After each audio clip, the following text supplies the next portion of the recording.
जितनी मर्जी चादरें बिछा लो, आना चरणों में पड़ेगा प्रभु राम के। आप जितना मर्जी अपमान कर लो प्रभु राम का और राम भक्तों का, आएंगे फिर राम भक्त ही जो राम को लाए हैं। मेरे भाई और बहनों, ये कैसी राजनीति है? विपक्ष के बाद जब कोई मुद्दा नहीं है तो एक के बाद दूसरा बयान वो तुष्टिकरण की राजनीति कर रहे हैं।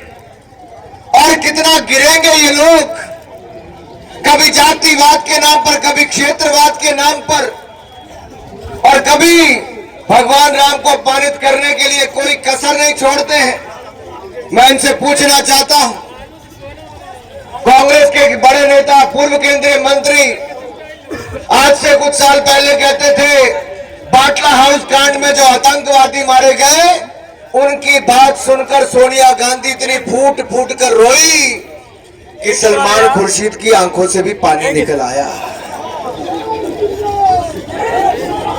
किसकी मौत पर? आतंकवादियों की मौत पर। लेकिन एक इंस्पेक्टर एमएल शर्मा की शहादत पर उनके परिवारों में नहीं गए मेरे भाई और बहन। अब उनकी भतीजी कहती है, विपक्ष की नेता कहती है, उनके उम्मीदवार क्या कहती है? वोट जिहाद करो। क्या कहते हैं? वोट जिहाद करो। अरे मेरे भाई और बहनों, भारत का भविष्य जिहाद और फिसाद तय नहीं करेगा, बाबा साहब का अंबेडकर का संविधान से देश चलेगा।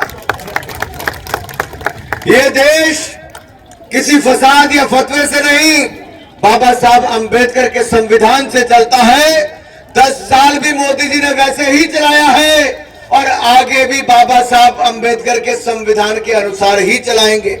मोदी जी जब प्रधानमंत्री बने थे, पहला शीश झुकाया था संसद की पहली सीढ़ी पर और अंदर जाकर शीश झुकाया था बाबा साहब अंबेडकर के संविधान पर जाकर झुकाया था। 10 सालों में मोदी सरकार ने SC, ST, OBC को, अगर फसल बीमा योजना के 71% लाभार्थी हैं तो SC, ST, OBC है। 80% लाभार्थी हैं अगर प्रधानमंत्री किसान सम्मान निधि के तो SC, ST, OBC है। अगर स्कॉलरशिप स्कीम के लाभार्थी 51% से ज्यादा हैं तो हमारे SC, ST समुदाय के हैं। प्रधानमंत्री आवास योजना के अगर 58% लाभार्थी हैं तो SC, ST वर्ग के लोग हैं।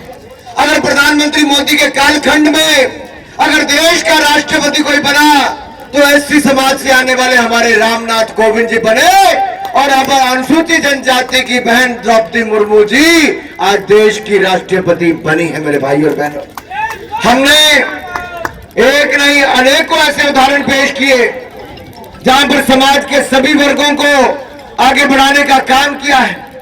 लेकिन ये लोग तो सोचते हैं कि ये फतवे जारी करेंगे और चुनाव जीत जाएंगे।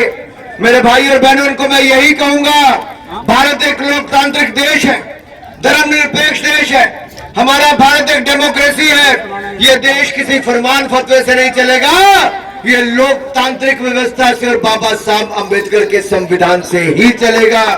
इस चुनाव में और भाजपा और एनडीए के विरुद्ध बार बार ये फतवा जारी करने की, वोट फतवा जारी करने की जो बात करते हैं, मैं उनसे यही कहना चाहता हूं कि आपके चाचा आतंकवादियों के मरने पे रोते थे, आप वोटों का फतवा जारी करती हो।